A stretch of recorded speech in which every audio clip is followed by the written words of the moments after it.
Paz do Senhor, querido professor, a paz do Senhor, irmão. Com louvor ao Senhor, com louvores a Deus, que mais uma vez iniciamos essa videoaula, esse subsídio do CAPED, SAND, que tem por objetivo fornecer subsídio, material e orientação para que você, professor, possa ter um conteúdo a mais na elaboração da sua aula e que você possa buscar e se empenhar na busca do conhecimento para que o seu aluno tenha uma aula com conteúdo abençoado e abençoador. Nessa ocasião, para estudar a lição de número 11, que tem por título A Reprodução de Discípulos e a Expansão do Evangelho, tenho aqui mais uma vez o privilégio de estar com o pastor Evandir, que dirige a congregação do Mirante, e que neste momento estará saudando vocês. A paz do Senhor, irmãos, graças ao bom Deus, estamos aqui mais uma vez para cooperar com o CAPED, diante de mais uma lição. Esperamos poder contribuir para o crescimento e edificação dos alunos, edificação da obra do Senhor, dessa escola dominical, possamos aprender um pouco mais sobre esse tão importante assunto que é fazer discípulos, formar discípulos para Cristo, e diante dessa lição de expandir, reproduzir com mais afinco, uma parábola que o Senhor Jesus falou sobre a videira, então que nós possamos aprender um pouco mais nesta lição. Esta aula, lição de número 11, que, como já disse, tem por título A Reprodução de Discípulos e a Expansão do Evangelho, que é um dos subtemas deste trimestre que estamos estudando sobre a missão da igreja em fazer discípulos. O comentarista pastor Éden escolheu como leitura bíblica base João capítulo 15, do versículo 1 ao versículo 8. Como já bem colocado aqui pelo pastor Evandir, é uma leitura que trata sobre a parábola da videira verdadeira. O texto-chave está em João capítulo 15, versículo 8, que diz assim: Nisto é glorificado meu Pai, que deis muito fruto, e assim sereis meus discípulos. João capítulo 15, versículo 8. Para refletir, o irmão Éden, ele traz um pensamento, e eu acho bem relevante, interessante citar, que diz: a vida contagiante de um discípulo dá muito fruto, gera outros discípulos e, assim, contribui para a expansão do Evangelho. O nosso comentarista, nível de introdução, ele coloca que discípulo gera discípulo. Quem conhece Jesus e o ama, com certeza atrairá novas pessoas, atrairá as pessoas para a alegria e para o testemunho de Cristo. Assim como a natureza, ela nos mostra que, naturalmente, as árvores frutíferas produzem fruto da mesma espécie, assim somos chamados para gerar em Cristo novos discípulos. Discípulos comprometidos com a expansão do reino de Deus, discípulos comprometidos com Cristo. Eu acho interessante, nessa parábola da videira, que Cristo ele enfatiza várias vezes para nós estarmos nele. E ele diz que aquele que está nele dá fruto. E toda vez que é limpado, dá mais fruto. E gera mais fruto. Ou seja, vai gerando fruto gradativamente até alcançar o padrão de excelência. A Bíblia ela é cheia de parábolas e de exemplos, onde nós vemos não só a questão da videira, mas nós vemos também outras ervas, outras árvores citadas na Bíblia e que eram daninhas, também gerando o seu fruto, gerando plantas ou da sua espécie. O que isso nos ensina? Que o discípulo de Cristo, com certeza, gerará mais discípulos de Cristo. E aqueles que não estão em Cristo também podem gerar discípulos, mas gerarão discípulos que não têm compromisso com a expansão do Evangelho de Deus. E o nosso primeiro ponto aqui fala sobre a reprodução multiplicadora do Evangelho. Eu acho interessante que o comentarista colocou do Evangelho, justamente essa ponte a outras plantas produzindo outras plantas da sua espécie. Mas somente aquele que está na videira verdadeira será capaz de gerar verdadeiros discípulos. Pastor Evandir, o que o irmão tem a nos comentar sobre esse primeiro tópico, onde aqui é dividido sobre o nosso compromisso de gerar, o nosso compromisso de multiplicar, mesmo independente das situações. Muito bem. Falar sobre a reprodução de discípulos e a expansão do Evangelho, principalmente já estamos aqui dentro desse tema já na lição 11, né, que vai falar sobre a missão da igreja, fazer discípulos.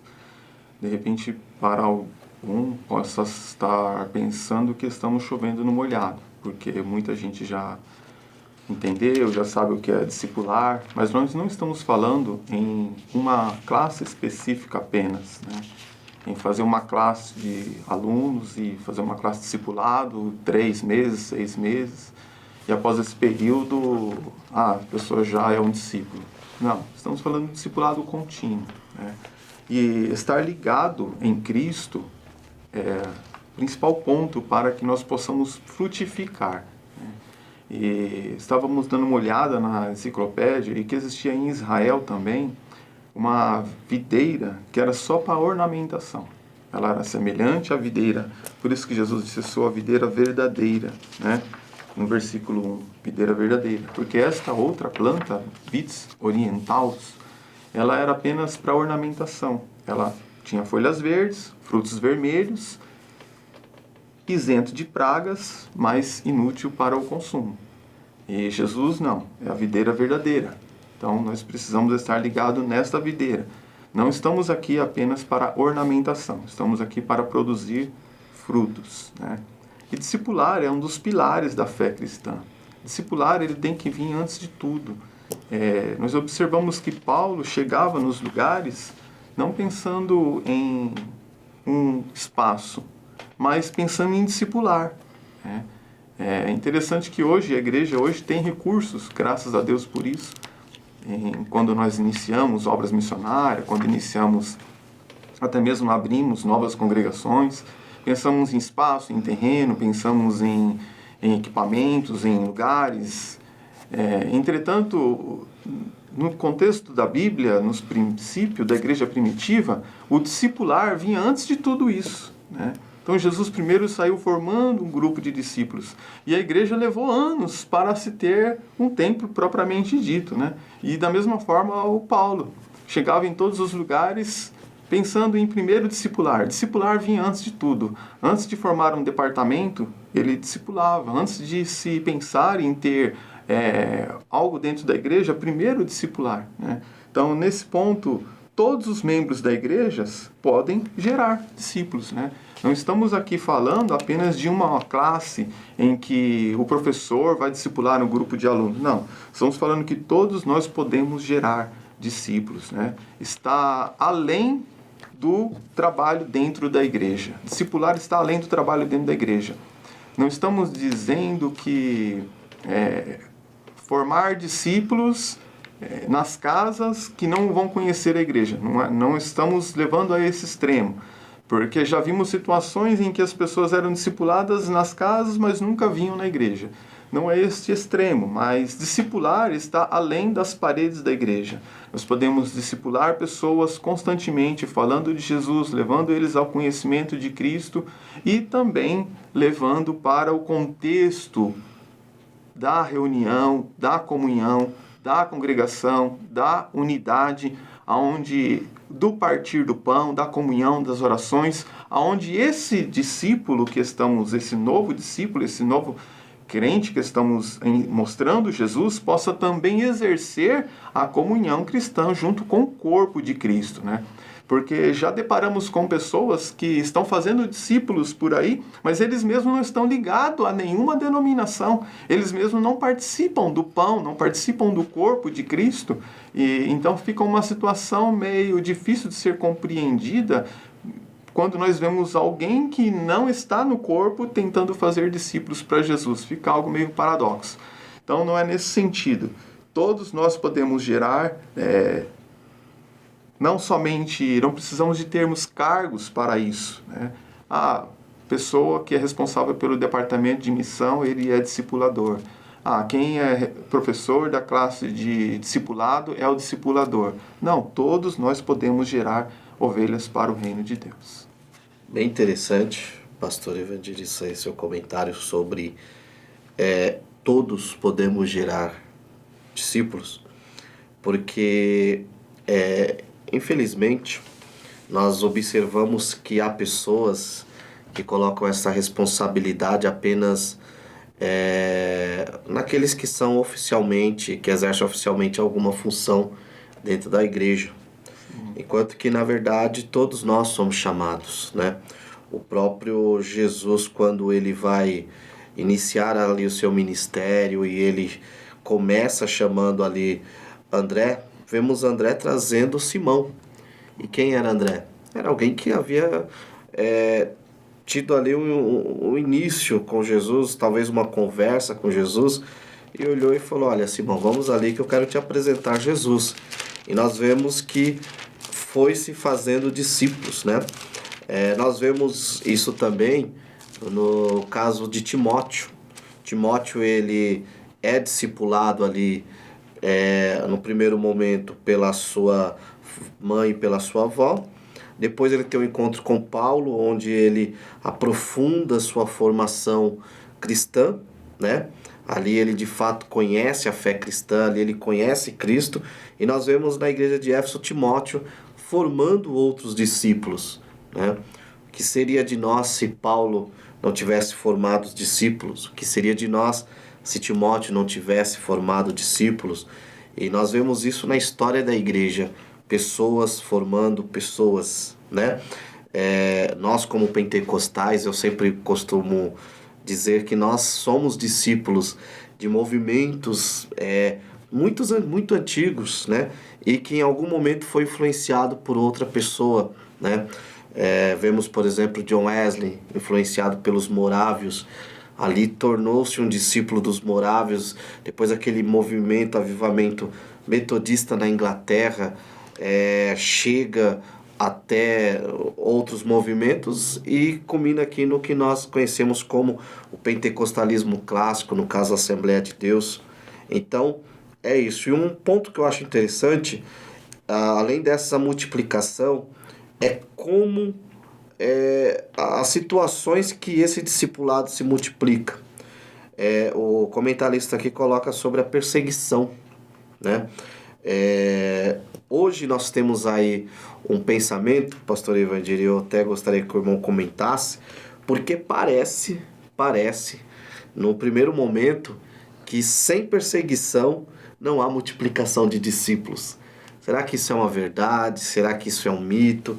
Será que nós, muitas das vezes, nos apoiamos nisso? Não há perseguição, aqui é tudo livre, como o irmão bem colocou, há uma liberdade para se fazer trabalhos nos lares.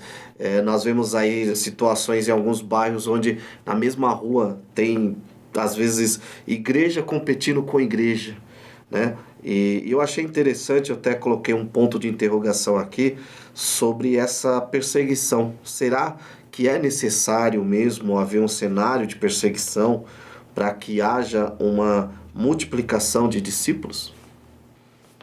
Irmão Sérgio, quando o cristão tem entendimento que ele é um servo de orelha furada e que ele diz que ele ama o seu Senhor, ele se esforça por fazer a vontade do seu mestre. Então, nesse caso, ele irá, sim, fazer discípulos para o Senhor, independente de estar vivendo em perseguição ou não. Mas nós vemos, sim, a igreja crescer muito em meio às tantas perseguições. A igreja cresceu bastante. Mas a questão de fazer discípulos, independente de estarmos em perseguição ou não, precisamos dar continuidade a isso que o Senhor Jesus falou, né? E como colocado aqui está para nós, ovelha gera ovelha. Não existe um cargo para isso. Por que não existe um cargo? Porque Jesus entendeu que essa grande comissão de ir, de fazer discípulo, era um imperativo para todo cristão. Todo cristão. Então, independente de você ser pastor, diácono, presbítero, ter cargo administrativo ou não, todos nós estamos aptos a gerar. O que nós vemos na questão de fazer discípulos é um grande comprometimento com a pessoa do discipulador, o comprometimento que ele deve ter com a sua vida cristã. Então o apóstolo Paulo, ele se colocava como exemplo, né? Sede meus imitadores. Ele vai falar para Timóteo, olha, o que você ouviu de mim, você confia para as outras pessoas. Então ser um discipulador é estar embasado em uma vida cristã irrepreensível. Porque certamente essas palavras que estão sendo transmitidas, elas serão levadas também para outras pessoas, né? Então Paulo vai frisar várias vezes, falando para Timóteo, conserva o modelo das palavras que de mim você tem ouvido. Então Paulo se coloca como um exemplo para Timóteo, para que Timóteo seguisse o exemplo que ele estava transmitindo para ele, né? E nesse texto que está citado aqui na nossa lição de João, capítulo 1, do versículo de número 35, quando nós temos aqui que os discípulos se multiplicam, é interessante, uma leitura rápida, você pode observar que em João capítulo 1, do versículo 35 até o versículo 45, nós temos aí um grupo de 10 versículos, e nós temos 5 nomes de pessoas se agregando ao discipulado de Jesus, né? E no versículo 35 de João, capítulo 1, está escrito que João estava outra vez ali na companhia de 2 dos seus discípulos. Então estava lá João, né, e 2 discípulos. Depois, se o irmão puder ler com mais atenção, vai descobrir que esses 2 discípulos era João e André, né? E estava ali João Batista com 2 discípulos, João e André. E esses 2, João vendo Jesus, João Batista diz, olha aí o Cordeiro de Deus. Então João estava fazendo discípulo para quem? Para Jesus. Então quando esses 2 discípulos veem Jesus, eles deixam de seguir João e passam a seguir Jesus, né? Então olha só a lição que ele dá aí para quem é um discipulador, né? Você tem que seguir Jesus. Então, esses 2 discípulos de João, quando eles veem Jesus, eles começam a seguir Jesus. E ali o João e o André. E logo em seguida nós vamos ver que o André sai e vai o quê? Vai buscar o seu irmão e traz Pedro. E depois vem Felipe, depois vem o Natanael. O João vai e traz o seu irmão Tiago, nos versículos seguintes se pode ver nas passagens paralelas, e uma rapidez flui, um crescimento aqui muito da formação de discípulo, muito rápido. Por quê? Eles entendiam que eles precisavam falar quem eles haviam encontrado, independente de eles estarem falando alguma coisa que a pessoa ia acreditar ou não. Por exemplo, Felipe, no versículo 45, Felipe achou Natanael e disse-lhe, havemos achado aquele de quem Moisés escreveu na lei. E o Natanael vai dizer, pode vir alguma coisa boa de Nazaré? Então, ainda que o Natanael viesse a duvidar, o Felipe não deixou de convidá-lo, não deixou de anunciar, né? Então, independente das circunstâncias, ainda que nós achamos que a pessoa não vai aceitar, não vai crer, não deixou de falar, né? Ele investiu e o Natanael foi e viu e se tornou um discípulo de Jesus, né? Então, esse eu acredito que é um dos caminhos que nós devemos seguir, né? Nós, como Igreja do Senhor, precisamos investir na questão do discipulado, né? Cristianismo sem discipulado é um cristianismo sem Cristo, porque Cristo investiu a maior parte do seu tempo fazendo discípulos, né? Então nós precisamos fazer discípulo é investir em pessoas. Não sei se todos têm um acesso fácil a ver quanto se investe em pessoas, mas uma olhada rápida, de uma forma geral para a igreja, você pode ter uma noção quanto a igreja está investindo em pessoas, né? E o quanto estamos investindo em coisas. Às vezes investimos mais em coisas e menos em pessoas. Então o Senhor Jesus vai nos advertir a nós investir mais em pessoas, né? E é claro que as coisas necessárias também virão. Nós somos chamados para ser sal da terra e luz do mundo, e não ser sal da igreja e luz da igreja. Então a igreja é chamada para alcançar pessoas para o reino de Deus, compromisso de ir, compromisso de anunciar, compromisso de trazer pessoas para Cristo. Felipe achou, ele já foi logo dizendo para Natanael: Natanael, eu achei, vamos lá ver? E ele foi e viu. Interessante esse seu comentário, pastor Evandir, porque eu achei interessante o que você trouxe aí sobre a leitura de João capítulo 1, sobre ali os primeiros discípulos, que nós vemos que João, o Batista, né, aquele que batizava, ele já era um profeta conhecido. Ele poderia muito bem agregar todos esses discípulos a si. Como bem o irmão colocou, ele batizava, ele fazia aqueles discípulos já pensando em Jesus. E é interessante que o versículo 36 do capítulo 1, a parte A diz: e olhando para Jesus, disse: este é o Cordeiro de Deus. E o versículo 37 diz: e os dois discípulos ouviram-no dizer isso e rapidamente passaram a seguir Jesus. Ou seja, o discipulador tem que ser aquele que multiplica, mas multiplica para Cristo, não para ser. Sim. Porque se eu começar a multiplicar para mim, pensando de repente no meu ego, pensando em deixar pessoas ali ao meu redor, isso vai tornar-se aquilo que Paulo falou, né? Torna-se grupos. Aí daqui a pouco eu sou de Sérgio, eu sou de Evandir, eu sou de fulano, eu sou de Jesus, e não há uma expansão do Evangelho em direção ao reino. Avançando aqui no tópico 2, Cristo ele afirma este crescimento também. E Cristo, nas Escrituras nós vemos que Cristo ele usa exemplos, né? E falando de parábolas, e nós vemos também personagens que nos dão exemplo de que esse crescimento ele cresce por meio de pessoas e através de situações muito improváveis. E o comentarista aqui, o pastor Éden, ele cita uma escritura que eu gosto bastante, que é a escritura de 1 Coríntios, capítulo 1, do versículos 27 ao 29, que diz assim: pelo contrário, Deus escolheu as coisas absurdas do mundo para envergonhar os sábios, e escolheu as coisas fracas do mundo para envergonhar as fortes. Ele escolheu as coisas insignificantes do mundo, as desprezadas e as que são nada, para reduzir a nada as que são, para que nenhum mortal se glorie na presença de Deus. Então esse tópico 2,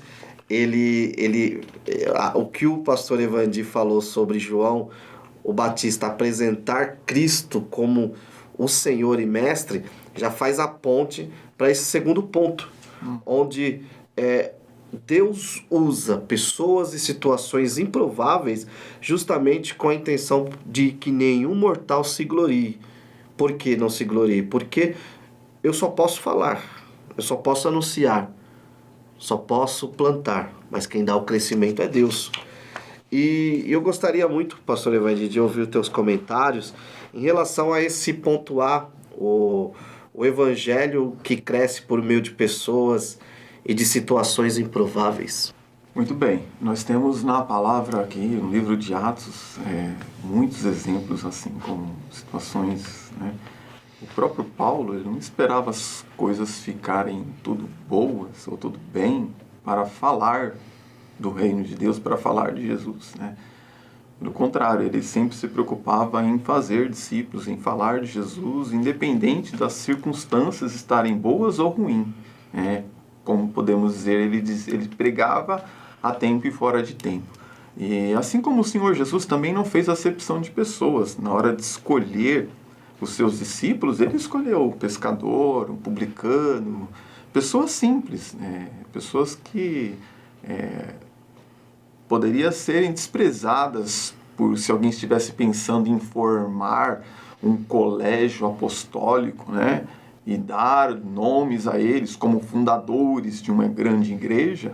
Então talvez essas pessoas passariam desprezíveis ou seus nomes nem apareceriam na lista dos seus escolhidos.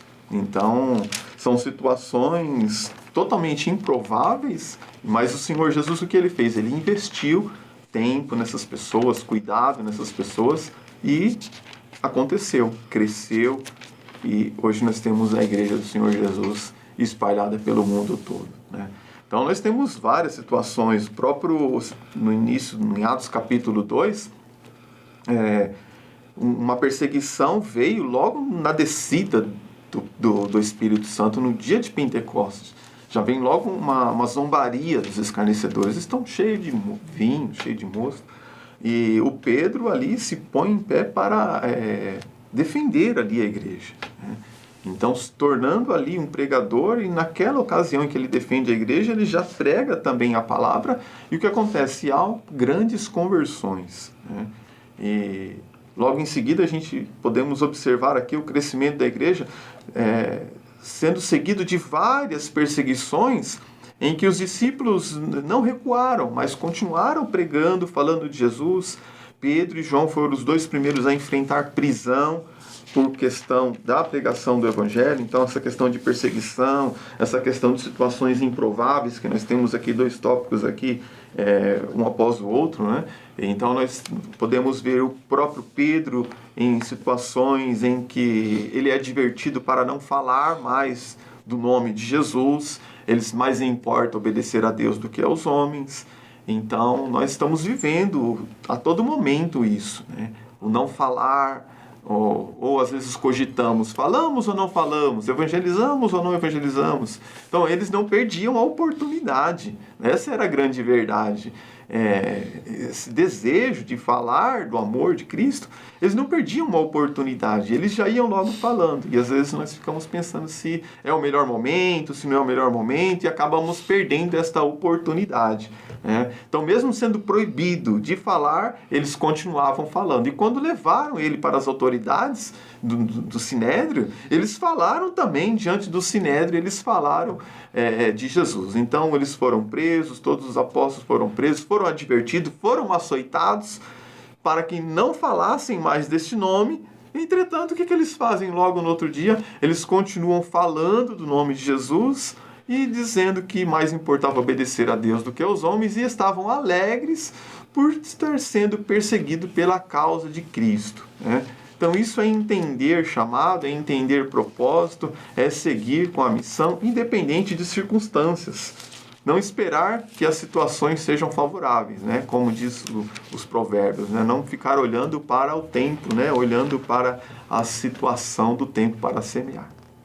Interessante desse tópico A, onde é tratado aqui sobre esse crescimento por meio de pessoas e situações improváveis. E justamente uma escritura aqui que eu tinha separado para ler, o irmão indiretamente aí citou, que é Atos capítulo 4, mas o versículo 13 tem eu acho fantástico, que diz assim: observando a coragem de Pedro e de João, e percebendo que era um homem simples e sem erudição, eles se admiravam e reconheceram que eles haviam convivido com Jesus. Eu acho isso fantástico, porque em algumas situações nós temos pessoas que abraçam a simplicidade, às vezes e a falta de erudição, mas elas não atraem o olhar das pessoas ou daqueles que estão sendo discipulados para Jesus, que é diferente. Pedro e João não fazem da sua simplicidade, da sua falta de erudição, um amuleto ou um marketing. Não, eles falaram de Jesus de tal modo que aquelas autoridades, aqueles homens cultos, reconheceram que eles haviam convivido com Jesus.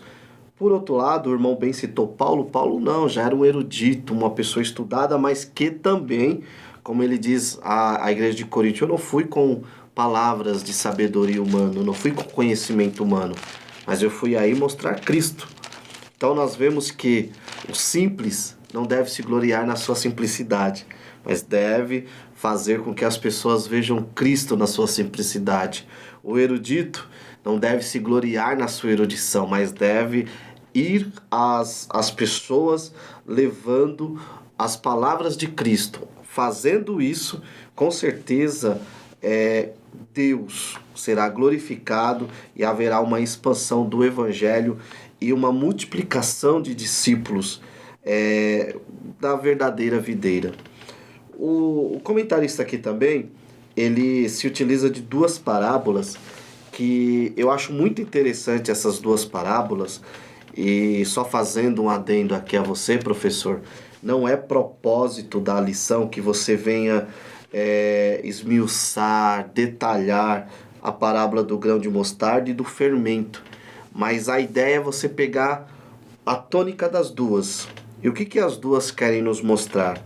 Elas querem nos mostrar que o reino de Deus muitas das vezes é desprezível e quase invisível no início, né? Mas seu crescimento é certo e chegará a um final surpreendente e triunfante. Isso é a tônica dessas duas parábolas. Eu gostaria que o pastor Evandir comentasse um pouco para nós das lições aplicadas a essa expansão, a essa reprodução dentro aqui da parábola do grão de mostarda e da parábola do fermento na farinha. Me permita, irmão Sérgio, só acrescentar uma palavra que eu tinha que ter dito no tópico anterior sobre o Evangelho cresce em meio a situações improváveis. Eu queria deixar um pequeno texto que você pudesse ler depois, os nossos irmãos, em Atos capítulo 11, do versículo 21 até o 26, e nesse texto estar atento à situação da fundação da igreja de Antioquia, né?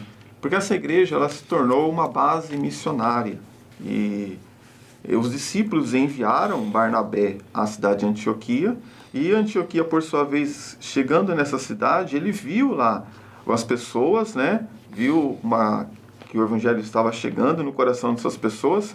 E o que Barnabé faz? Ele vai a buscar Saulo.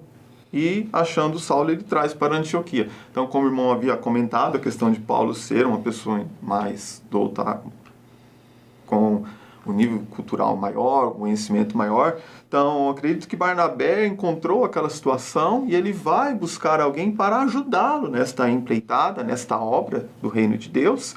E ali eles passam, em Atos capítulo 11, versículo 26, diz assim: E sucedeu que todo o ano se reuniram aquela igreja, ensinando muita gente. Em Antioquia foram os discípulos pela primeira vez chamados cristãos, né? Então isso é discipular, é fazer com que as pessoas sejam parecidos com Cristo, né? Então, muito importante aqui, muito interessante esse pedaço. Acredito que pode acrescentar aqui essa leitura, Atos capítulo 11, do 21 até o 26. Seguindo aqui, então, sobre o próximo ponto aqui, que a nosso pedido, irmão, para falar sobre a parábola do grão de mostarda, nós podemos observar que nessa parábola Jesus está falando sobre o crescimento da igreja, né? Sobre a expansão do reino de Deus. Por isso ele usou o grão de mostarda, né? Ele não usou o crescimento de uma figueira, que levaria anos para crescer, mas algo que cresceu rápido, né? Então foi assim que a igreja começou, como um grão de mostarda. E para nós, Jesus também começou à semelhança de um grão de mostarda. Quem era Jesus? Para dizermos que de Jesus viria a esta igreja, né? Então as pessoas olhavam para ele e diziam: não é este o carpinteiro? Diziam: não está com ele sua mãe, seus irmãos, não estão todos conosco? E questionavam de onde ele veio. Mas na lei não diz que da Galileia surgiu nenhum profeta. Então questionavam. Então a semelhança de um grão de mostarda, de algo pequeno e insignificante, surgiu o que nós temos hoje, que tem sobrevivido a tantas lutas, tantas perseguições. Já estamos nesses 2000 anos aí, e a igreja vem sobrevivendo diante de tantas artimanhas, tantas investidas de Satanás. E tudo começou com um grão de mostarda. Jesus foi a semelhança de um grão de mostarda, então o Senhor vai usar aqui a simbologia, né, trazendo-nos essa parábola acerca do crescimento do reino de Deus, usando a simbologia de um grão de mostarda, né? Então a igreja começou como um grão de mostarda, sem aparência, sem templo, sem dinheiro, algo pequeno que poderia ser insignificante, mas foi desse grão de mostarda que Jesus está revelando o crescimento da igreja. E na parábola diz que está aqui, né? Outra parábola lhe propôs, dizendo: o reino dos céus é semelhante ao grão de mostarda que um homem pegando semeou no seu campo, né? Seguindo aqui em Mateus capítulo 13, nós temos que o campo é o mundo, né? Então, essa semente sendo semeada em todo o mundo físico em que vivemos, né? Seguindo esse pensamento, semeando-se esta menor de todas as sementes que eles conheciam, entendendo que Jesus está falando aqui para essa população nativa ali da região de Israel, então a menor das sementes que eles conheciam, que se semeava em Israel, se tornava a maior de todas as plantas, de todas as hortaliças, né? Então a mostardeira seria uma da maior de todas as plantas entre as hortaliças, né? Então a igreja, que tudo começou à semelhança de um grão de mostarda, hoje é a maior, né? Já vem aí, graças a Deus, alcançando aí muitos países. Durante esses anos de lutas, de perseguições, a igreja não desiste, a igreja continua seguindo triunfante, o inimigo tentando destruir, mas tudo começou com um grão de mostarda. E aí vai continuar dizendo aqui a parábola, né?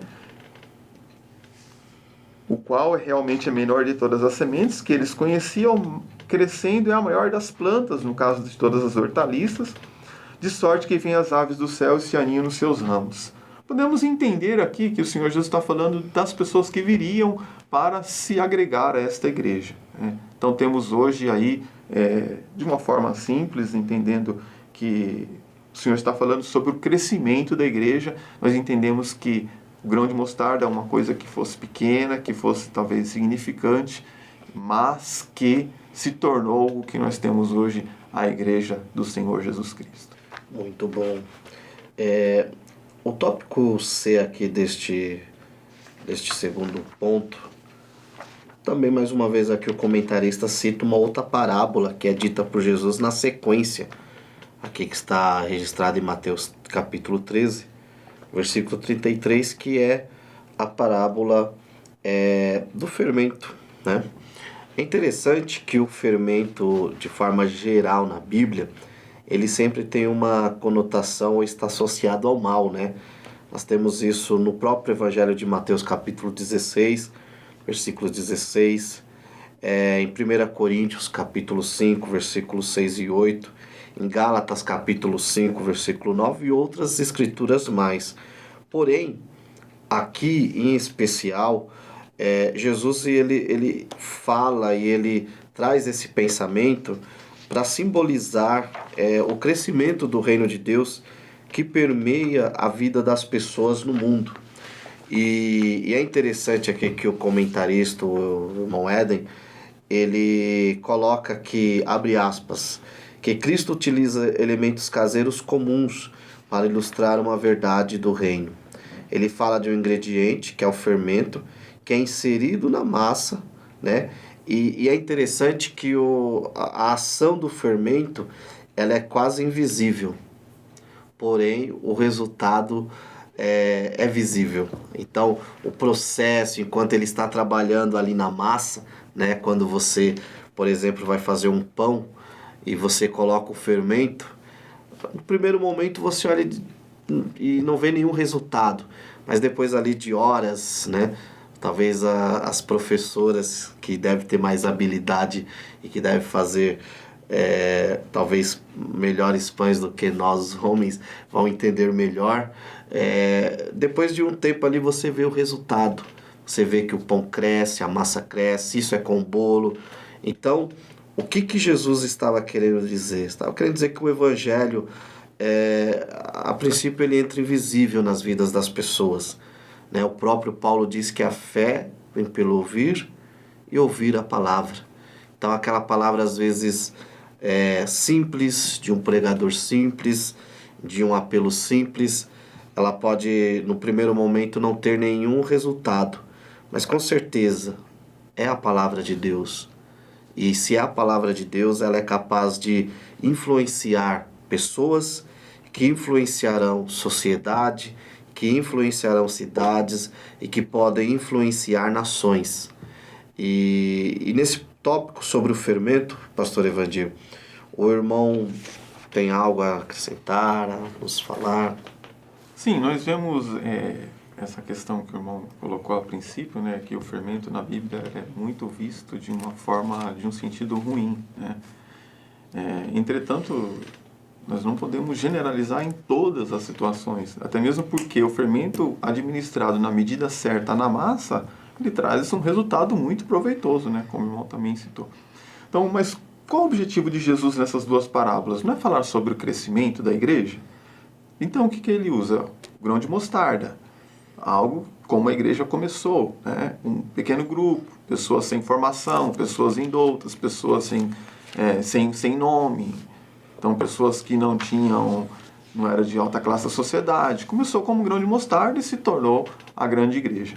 Por que então usar agora a questão do fermento? Porque eu posso entender que o Senhor Jesus estava querendo falar, primeiro, de um crescimento visível, que era grão de mostarda, que as pessoas viriam aquela árvore crescer, mas também o crescimento que muitas vezes invisível, internamente, né? Em que o fermento você não vê ele, onde ele está, mas ele está na igreja e está crescendo. Então, podemos dizer que seria um crescimento interno da igreja? Sim, podemos dizer sim, porque a igreja está crescendo internamente, crescendo por dentro, né? E também está falando sobre o crescimento. Então, nessa parábola, o Senhor quer mostrar o crescimento da igreja de uma forma interior. E na parábola do grão de mostarda, mostrar o crescimento da igreja de forma exterior, né?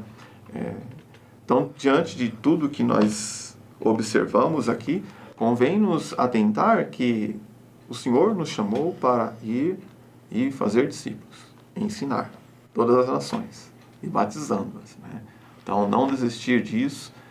Parece que nós às vezes nos perdemos um pouco do nosso foco, às vezes nos voltamos mais para departamentos da igreja, em criar vários departamentos dentro da igreja, e às vezes algumas pessoas que acham que não se dá bem, não tem muita afinidade com uma coisa, acabam não fazendo, mas nessa questão de discipular, se você já está se aproximando do término dessa lição e você ainda pensa que essa lição discipular é apenas fazer uma classe de alunos e discipular aqueles alunos, acabando aquele trimestre. Terminou o discipulado, então acho que você não entendeu o verdadeiro propósito desse trimestre. O propósito é que nós sejamos discipuladores, que nós sempre procuramos levar pessoas para Cristo, para o reino de Deus. E essas pessoas que foram alcançadas, buscar outras pessoas, né?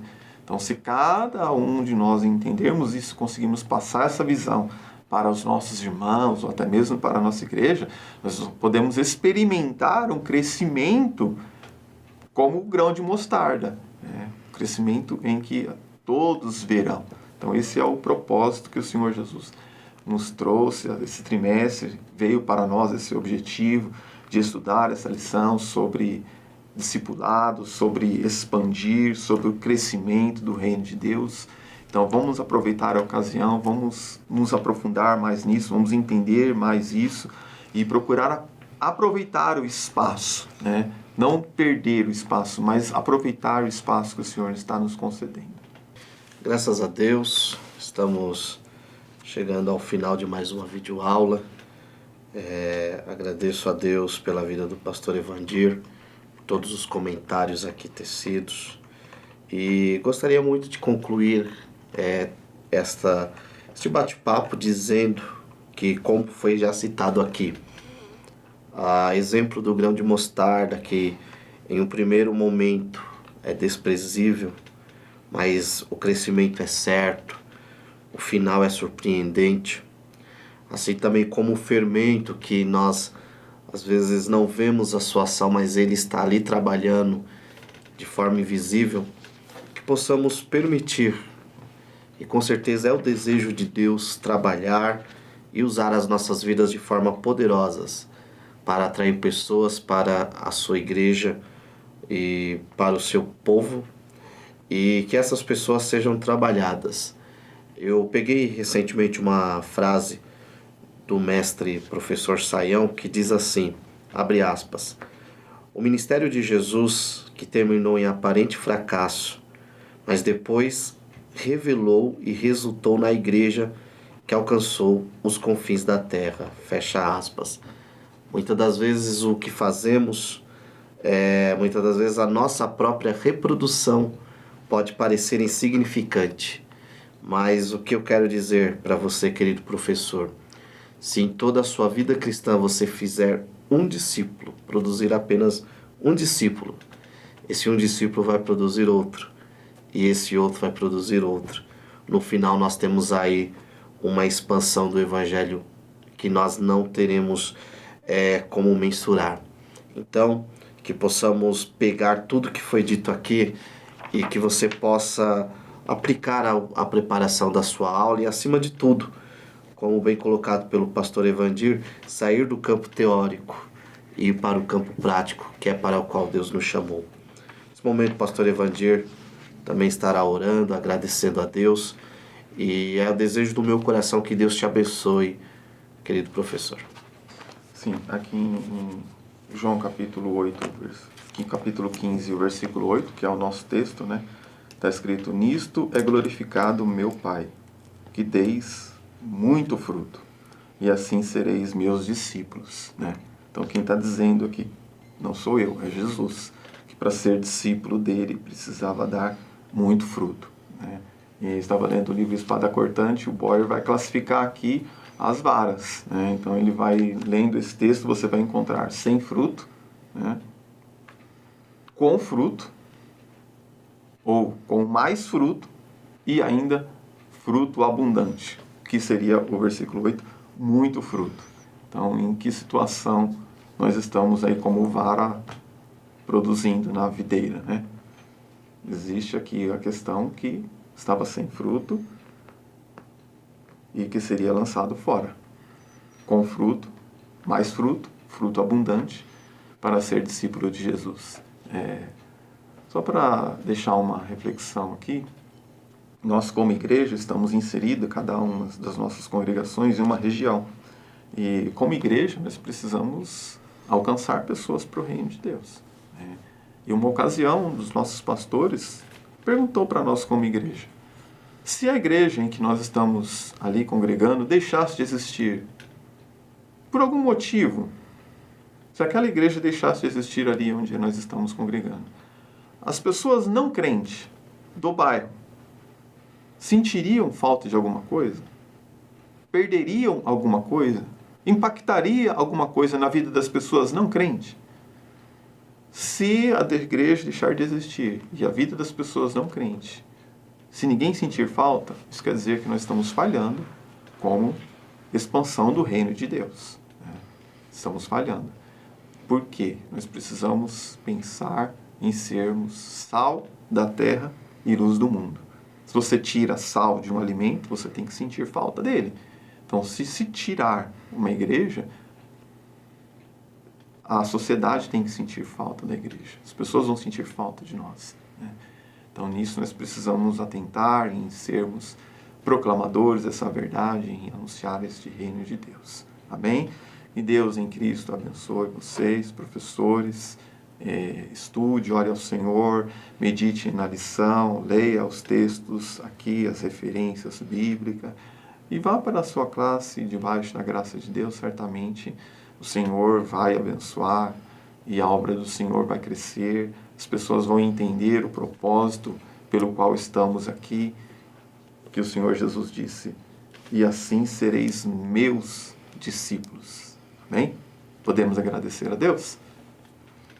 Senhor, nosso Deus e Pai, queremos te louvar e te agradecer pelo privilégio de aqui estarmos neste momento, meditando, estudando tua palavra e deixar este simples, breve comentário sobre esta lição para a meditação dos nossos irmãos. que nós possamos, debaixo da graça, do temor do Senhor, estudar as nossas lições e levar, Senhor, diante das escolas dominical, Senhor, a meditação, o crescimento, a edificação do corpo de Cristo. E que os nossos alunos entendam e participem e compartilhem e saiam com esse desejo de expansão, de crescimento, de reprodução do Evangelho do Reino de Deus. Amém.